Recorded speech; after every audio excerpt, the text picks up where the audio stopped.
Hey everyone, this is Tim from Your 6 Tech. Today in this video, I'm going to show you how to erase all the data and factory reset your iPhone, but keep your eSIM and your mobile network. So what you want to do is go to Settings right here and select this, and I'm going to back out to the main setting menu where I can see my name, and then go on down to General.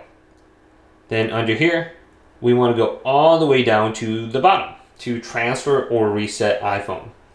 Now we don't need to go to where it says reset. This doesn't give us the option to delete all the data. So what we want to do is go to erase all content in settings. Then go to this.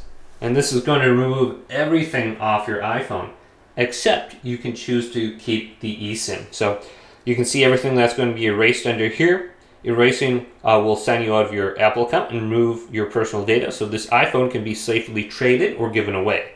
So let's go to continue.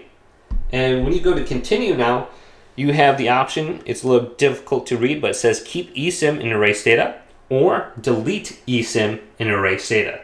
So simply go to the first option, keep your eSIM and erase all the data, and then you should be good to go.